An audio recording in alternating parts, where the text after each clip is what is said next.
अस्सलाम वालेकुम students, welcome on my YouTube channel discover education. आज का हमारा टॉपिक है एटॉमिक एंड सब एटॉमिक लेवल्स।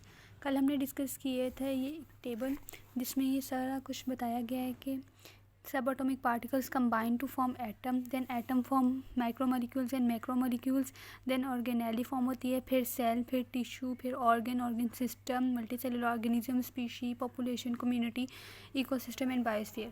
आज हम इनको एक एक करके डिस्कस करेंगे। आज हम सबसे पहले atomic and subatomic level discuss करते हैं। जैसे कि हमें पता है कि एटम जो है वो स्मॉलेस्ट पार्ट है किसी भी मैटर का, जो रिटेन करता है प्रॉपर्टीज़ ऑफ दैट एलिमेंट। उस एलिमेंट में जो प्रॉपर्टीज़ हैं उनको बरकरार रखता है। एटम जो है वो एक स्मॉलेस्ट पार्ट है किसी भी मैटर का।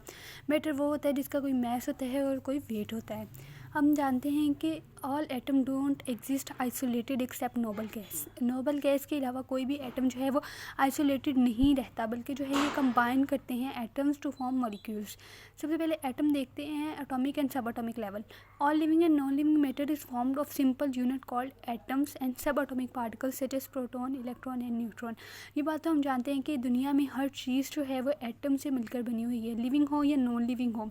एक सिंपल यूनिट होता है वो एटम है। एटम से ही इस दुनिया ये हर चीज़ जो है वो वजूद में आई है। और इसके सब एटॉमिक पार्टिकल्स, एटम जो है वो सब डिवाइड होकर सब एटॉमिक पार्टिकल्स में डिवाइड होता है, जिसमें प्रोटॉन है, इलेक्ट्रॉन है, न्यूट्रॉन है। इसके अलावा जो है वो पॉजिट्रॉन है, न्यूट्रिनॉन्स है, मीज़ॉन्स है, न्यूऑन्स है। लेकिन जो मेन सब एटॉमिक पार्टिकल्स हैं वो हमारे पास प्रोटॉन, इलेक्ट्रॉन और न्यूट्रॉन है। हम जानते हैं कि प्रोटॉन के ऊपर तो पॉजिटिव चार्ज होता है, इलेक्ट्रॉन के ऊपर नेगेटिव चार्ज होता है और न्यूट्रॉन के ऊपर कोई चार्ज नहीं होता। अब एटम कंबाइन करते हैं तो एक मॉलिक्यूल फॉर्म में आता है। एटम जो हैं वो एग्जिस्ट करते ही नहीं हैं आइसोलेटेड, अलग रहना पसंद ही नहीं करते, बल्कि जो हैं वो मुख्तलिफ बॉन्ड बनाते हैं अपने। आयोनिक भी हो सकते हैं, कोवलेंट भी हो सकता है, एडेटिव कोवलेंट भी हो सकता है। ये सब बॉन्डिंग करके एटम्स जो हैं वो एक मॉलिक्यूल और एक कंपाउंड की शक्ल इख्तियार कर लेते हैं। अब जो एटम की स्टेबल फॉर्म है वो मॉलिक्यूल है। मॉलिक्यूल की एग्जांपल में हम हाइड्रोजन भी ले सकते हैं, कार्बन भी ले सकते हैं, ऑक्सीजन भी ले सकते हैं, नाइट्रोजन भी ले सकते हैं। Phosphorus, sulphur are the most common atoms found in biological molecules. आप याद करें, मैंने पिछले लेक्चर में ये 6 बायो एलिमेंट्स बताए थे जो 99% बायोमास बनाते हैं किसी भी लिविंग ऑर्गेनिज्म का, जिसमें हाइड्रोजन था, कार्बन था, ऑक्सीजन था, नाइट्रोजन था, कैल्शियम था, फॉस्फोरस था, सल्फर था। ठीक है। अब एटम्स को अगर मैंने डिवाइड करना हो या एटम्स को क्लासीफाई करना हो on the basis of their size and weight, then there are 2 types of the molecules, that are micromolecules and macromolecules. हम अब ये तो नेम से जाहिर हो रहा है कि माइक्रोमोलिक्यूल्स क्या होते हैं और मैक्रोमोलिक्यूल्स क्या होते हैं। माइक्रोमोलिक्यूल्स वो मॉलिक्यूल्स होते हैं जिनका लो मॉलिक्यूलर वेट होता है। जैसे कि आप कार्बन डाइऑक्साइड ले लें, आप वाटर ले लें, ठीक है। ये जो रैपिड सोर्स ऑफ एनर्जी होता है। माइक्रोमोलिक्यूल्स जो हैं वो इजीली डिवाइड हो जाते हैं, इजीली अपना रोल प्ले कर देते हैं, मतलब कि ये रैपिड सोर्स है किसी भी एनर्जी का। इसमें आप कार्बन डाइऑक्साइड ले लें, आप वाटर ले लें। मैक्रोमोलिक्यूल्स जैसे कि नेम इंडिकेट कर रहा है कि मैक्रो मीन बड़ा, मॉलिक्यूल्स मतलब कि बड़े टाइप के मॉलिक्यूल जिनका मॉलिक्यूलर वेट ज़्यादा है। ज़ाहिर सी बात है, अगर ये मैक्रो मॉलिक्यूल्स है, इनका मॉलिक्यूलर वेट ज़्यादा है, तो ये रैपिड सोर्स ऑफ एनर्जी तो नहीं हुए, लेकिन रिच सोर्स ऑफ एनर्जी हम इन्हें ज़रूर कह सकते हैं। लेकिन जैसे कि स्टार्च ले लें, आप प्रोटीन्स ले लें, ये जो है वो रैपिड सोर्स ऑफ एनर्जी है, इनके अंदर बहुत ज़्यादा एनर्जी स्टोर होती है। अब इसमें एग्जांपल आप ले लें प्रोटीन की, लिपिड की, स्टार्च की।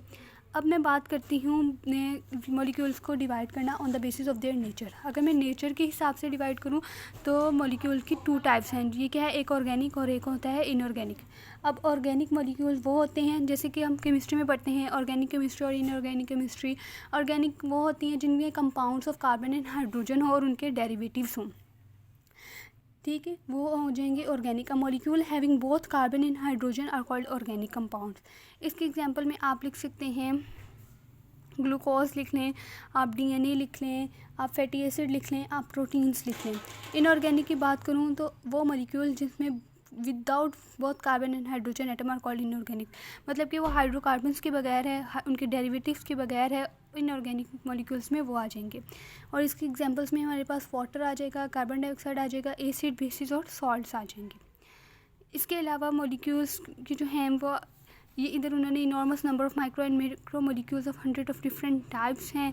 ऑर्गेनिक मॉलिक्यूल्स भी हैं जैसे कि ग्लूकोज हो गए, अमीनो एसिड हो गए, फैटी एसिड हो गए, ग्लिसरॉल हो गए, न्यूक्लियोटाइड्स हो गए, ATP, ADP, AMP, adenosine monophosphate, adenosine diphosphate, adenosine triphosphate.